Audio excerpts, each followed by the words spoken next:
हिमाचल प्रदेश में उपचुनाव हैं और उपचुनावों के चलते लगातार हम ग्राउंड ज़ीरो से आपको अपडेट दिखा रहे हैं कि किस तरह जो है प्रचार प्रसार चल रहा है। इस समय भाजपा का प्रचार किस तरह चल रहा है, हमारे साथ वन मंत्री राकेश पठानिया जो हैं वे मौजूद हैं। तो सबसे पहले स्वागत है आपका। नमस्कार जी, धन्यवाद। किस तरह देखते हैं सर इस समय जो उपचुनाव है, फतेहपुर विधानसभा हॉट सीट बनती जा रही है, लगातार जो है यहाँ पर सरकार आ रही है, विपक्ष जो है वे बैठा हुआ है, आज़ाद प्रत्याशी भी जो हैं वे प्रचार प्रसार में लगे हुए हैं, लगातार जो है कार्यक्रम जारी हैं। भाजपा का कार्यक्रम किस तरह चल रहा है, किस ओर जो है वे सफ़र जा रहा है? भाजपा एक वेल्ड ऑयल्ड मशीन की तरीके से काम कर रही है। एक पूरा प्रचार प्रसार और पूरा कैंपेन एक संगठन की दृष्टि से वेल प्लान्ड तरीके से काम चल रहा है और मुझे उम्मीद है कि हमने काफ़ी अच्छा टेक ऑफ कर लिया है। काफ़ी अच्छा हमारा प्रचार शुरू हो चुका है और आने वाले दिनों में इसके आपको अच्छे परिणाम भी मिलेंगे। कुछ सेक्टर्स थे जहाँ पे हमें लग रहा था कि थोड़ा सा वहाँ प्रचार स्लो है, ज़रा काम स्लो, वहाँ पे हमने एक्स्ट्रा टीम्स को लगाया है। एक वेल्ड ऑयल्ड वेल प्लान्ड तरीके से हमने सेक्टर वाइज जो है कार्य शुरू कर दिया है। मुझे उम्मीद है कि आने वाले 2-4 दिन में हमारा जो है कैंपेन बिल्कुल पीक पे आ जाएगा। भीतरघात को कंट्रोल करने के लिए किस तरह जो है वे काम किया जा रहा है? देखिए, भाजपा में कोई भीतरघात नहीं है। हमें जितना हम समझ रहे थे या आप समझ रहे हैं यहाँ भीतरघात होगा, वैसा यहाँ पे कुछ नहीं है। मैं समझता हूँ कांग्रेस में हमसे कई गुना ज़्यादा भीतरघात है। बाकी राजनीतिक दल में कई लोगों की कई इच्छाएं होती हैं टिकट को प्राप्त करने के लिए। कुछ लोगों को टिकट मिलती है, कुछ की कटती है, तो ये तो राजनीति में चलता रहता है। पर मैं आपको इतना विश्वास दिलाना चाहता हूँ कि भाजपा में अब काफ़ी हद तक इस बात को जो है कंट्रोल कर लिया गया है और मैं धन्यवादी हूँ सब मित्रों का। सब लोग जो हैं, पिछला मंडल पूरा का पूरा बड़ी ईमानदारी से, मंडल अध्यक्ष हमारे करतार सिंह पठानिया जी सुबह 7 बजे से लेकर रात को 12 बजे तक दफ्तर में कार्य कर रहे हैं और पुरानी पूरी की पूरी टीम काम पे लगी। कृपाल परमार की चुप्पी कितना नुकसान दे सकती है? देखिए, वो बड़े एक हॉट फेवरेट एक कैंडिडेट थे। लास्ट मोमेंट में टिकट कटी है। अब किन कारणों कटी है इसके बारे में मैं नहीं कुछ भी कमेंट करना चाहूँगा, पर हाईकमांड ने पहले वैसे टिकट दी थी, अब हाईकमांड ने टिकट काटी है, तो इसके ऊपर मेरी तरफ से कोई टिप्पणी नहीं है। पर उन्होंने भी पूरी तरह से कोऑपरेट किया है। उनकी पूरी टीम यहाँ पे कोऑपरेट कर रही है। उनके सब लोग जो है हमारे साथ लगे हुए हैं। कृपाल जी ने भी कहीं पे भी जो है इंटरफेरेंस नहीं किया और जहाँ पे भी लोगों ने उनसे पूछा, उन्होंने कहा कि पार्टी कार्यकर्ता बन के पार्टी के कैंडिडेट की सपोर्ट करिए। पूरी सरकार जो है कहा जा सकता है कि आप बैठे हैं, विक्रम जी यहाँ पर बैठे हैं, संगठन जो है वह आपका बैठा है। किस तरह मानते हैं, क्योंकि कई जगह देखा गया लोगों की वीडियोस वायरल हुई, कार्यकर्ताओं को विरोध किया गया, कैंडिडेट का जो है वे किसानों ने जो है वे विरोध किया। इन विरोधों को किस तरह जो है वे रोकने का प्रयास किया? देखिए, किसानों का विरोध जो था वो बिल्कुल जायज़ था। पंजाब ने अपनी मंडियाँ बंद कर दी, पंजाब ने हमारा जो है माल लेना बंद कर दिया, तो पंजाब में किसकी सरकार है?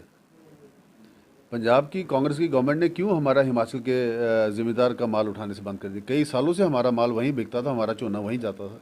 इन्होंने हमारे सारे बॉर्डर सील कर दिए। क्यों किया ऐसा? कि उसका रिपरकल्शन यहाँ पे पड़े। पर हमने एक हफ्ते के अंदर अंदर एफसीआई से बात करके, मैं धन्यवाद देना चाहूँगा मुख्यमंत्री जी का, मैं धन्यवाद देना चाहूँगा अनुराग ठाकुर जी का, मैं धन्यवाद देना चाहूँगा जगत प्रकाश नड्डा जी का। इन लोगों ने सब ने मिलकर पीयूष गोयल जी से बात की और 7 मंडियाँ हिमाचल प्रदेश में इस बार खुली हैं, जिसमें से 2 मंडियाँ फतेहपुर विधानसभा क्षेत्र में। तो क्या ये कोई छोटी बात है, कोई छोटी उपलब्धि है? वहाँ पे एफसीआई ने अपने खजाने खोल दिए हैं और सारा का सारा जो है झोना वहाँ पे ख़रीदा जा रहा है और जो ज़िम्मेदार डैम के किनारे में लगाते थे उनके लिए भी हम समाधान निकाल रहे हैं। इसके अलावा सर, जिस तरह अभी विपक्ष के आरोप जो है लगातार आ रहे हैं कि सरकार जो है वे विकास करवाने में विफल रही है, सरकार जो है वे कोई काम नहीं कर रही, सरकार महंगाई के ऊपर बात नहीं कर रही, इस चीज़ को किस तरह देखते हैं? देखिए, आफ्टर ऑल विपक्ष ने भी तो कुछ काम करना है आगे। उनके पास कोई मुद्दा तो है नहीं, उनके पास नेतृत्व तो है नहीं, उनकी आपस में कला इतनी ज़्यादा कि उनके पास कोई विषय है नहीं। तो अब वो ये विषय बोलेंगे कि महंगाई होगी, ये हो गया, फलान हो गया, सरकार का दुरुपयोग हुआ। हम 2 मंत्री लगे हैं यहाँ पे, 20 सीटों पे चुनाव हो रहा है। 20 सीटों का चुनाव का मतलब कि पूरे प्रदेश में 9 ज़िलों में आचार संहिता लगी है, तो कहीं सरकार एक जगह तो फोकस कर नहीं सकती। और हम लोग अपनी अपनी बेल्टों पे जो है अपना अपना फोकस करके एक अमूमन एक छोटे से छोटे कार्यकर्ता से लेकर एक बड़े से बड़े पॉलिटिकल पोस्ट पे बैठे व्यक्ति भी एक साधारण कार्यकर्ता के रूप में काम कर रहे हैं और पब्लिक में जा रहे हैं। सर, जो इस समय मुद्दे हैं, पेट्रोल आज 102 रुपये हो गया है, डीज़ल जो है वे 90 से पार पहुंच गया है। वहीं अगर तेल की बात की जाए तो वे भी 250 रुपये जो है वे कड़वा तेल मिल रहा है। सिलेंडर 1000 हो गया है। क्या मानते हैं कि कहीं बीजेपी को इस चीज़ का कहीं नुकसान तो नहीं होगा, क्योंकि आम जनता जो है काफ़ी ज़्यादा परेशान जो है इस चीज़ से है, महंगाई की वजह से? देखिए, आपने जो है आम जनरल मार्केट का रेट तो बता दिया, पर जो सब्सिडी के साथ हम आईडीपी फैमिली को दे रहे हैं वो भी रेट बताया करें। जो गरीब आदमी है उसको हम पूरी सब्सिडी भी दे रहे हैं, पूरा उसका हम ध्यान रख रहे हैं और पूरा उसको मुफ्त में राशन हम पिछले 1 साल से दे रहे हैं। और हमारे जो भी सिविल सप्लाईज़ के काउंटर्स के माध्यम से हम 40% से लेकर 60% सब्सिडी के ऊपर जो है वो गरीब को इसकी मार ना पड़े उसका ध्यान रख रहे हैं। इंटरनेशनल प्राइजेस पेट्रोलियम के और क्रूड ऑयल्स के जो हैं वो फ्लक्चुएट करते हैं। ये सारी मार्केट जो है इंटरनेशनल मार्केट के साथ संबंध रखती है और इनके रेट चढ़ते भी हैं और उतरते भी हैं। और इस वक्त क्योंकि इन्फ्लेशन का टाइम चल रहा है, पूरे देश में कोरोना की, पूरे विश्व में कोरोना की मार पड़ी है और हर एक चीज़ में तेज़ी आई है और अरबों करोड़ों रुपए जो है रिसर्च के ऊपर और वैक्सीनेशन के ऊपर हमारी सरकार खर्ची है, जो हमने अपने नागरिकों को बिल्कुल मुफ्त में लगाए हैं, किसी के एक फूटी कॉर्डिंग दी। कभी किसी कांग्रेस के मित्र ने आज तक आपको धन्यवाद किया? कभी उन्होंने कहा कि नहीं हम सरकार का धन्यवाद करते हैं कि मुफ्त वैक्सीन लगी? क्या अब उन्होंने कभी वैक्सीनेशन का धन्यवाद किया कि हिमाचल प्रदेश नंबर 1 पे आया? क्या उन्होंने इस बात को धन्यवाद किया कि हिमाचल प्रदेश 30 नवंबर तक पूरे हिंदुस्तान में पहला प्रदेश बनेगा जिसने 2-2 टीके हर नागरिक को लगा दिए होंगे? ये भाई साहब केवल नेगेटिव बोलते हैं, केवल फॉल्स प्रोपेगेंडा करते हैं और इनके पल्ले कुछ नहीं। फतेहपुर में किसे जो है आप चुनौती मानते हैं? मैं नहीं मानता किसी को भी चुनौती यहाँ पे, मुझे नहीं लगता कोई हमारे को चुनौती दे रहा है। हम मानते हैं तो केवल फतेहपुर की पब्लिक को मानते हैं, हम उनके चरण स्पष्ट करके उनका आशीर्वाद मांग रहे हैं। किन मुद्दों को लेकर जो है सर जनता के पास जो है आप लगातार नुक्कड़ सभाएं कर रहे हैं, आम घर घर तक जा रहे हैं, किन मुद्दों को लेकर? मेरा मुद्दा बड़ा स्पष्ट है, तो वो है, उसका नाम है विकास। हम तो अब पब्लिक से सीधी बात कर रहे हैं कि 10 महीने के लिए वोट क्यों खराब करना? 10 महीने के लिए आप अपना वोट बर्बाद क्यों करें? कांग्रेस का एमएलए या आज़ाद प्रत्याशी क्या करेगा 10 महीने में आके? हाँ, हम सरकार में हैं, आपका मंत्री सरकार में, आपका मुख्यमंत्री सरकार में, आपका प्रधानमंत्री सरकार में है, सारे के नीचे से लेके ऊपर तक भाजपा है।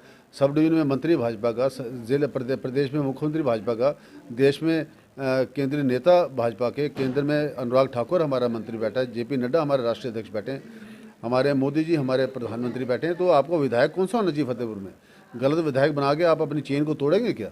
आप इस चेन को कायम रखिएगा, ठीक उम्मीदवार को, भाजपा के उम्मीदवार को फतेहपुर से जिता के भेजो। हम 5 साल का काम 12 महीने में करके दिखाएंगे। सर, आखिर में सवाल रहेगा कि डॉक्टर राजन सुशांत पार्टी में रहे हैं बीजेपी में पहले, वे भी काफ़ी आरोप जो हैं वे बीजेपी के ऊपर लगा रहे हैं। वहीं जो विपक्ष में जो कांग्रेस के उम्मीदवार हैं वे भी सरकार पर सीधे तौर पर आरोप लगा रहे हैं। तो किस तरह मानते हैं ये इन आरोपों को आप? आज राजन सुशांत जी के बारे में मैं कुछ कमेंट नहीं करना चाहता। उनका करैक्टर जो है वो अपने आप में एक्सपोज हो चुका है, पब्लिक उनको जानती है। और यही हाल जो कांग्रेस के नेताओं का है, वो भुखलाए हुए हैं, बिल्कुल कंफ्यूज्ड हैं। इलेक्शन उनसे कैंपेन ऑर्गेनाइज हो नहीं रहा और वो अपने आप को अभी तक जिसको कहते हैं कि एक संतुलन होके एक ऑर्गेनाइज्ड कैंपेन चलाने में कामयाब नहीं रहे हैं।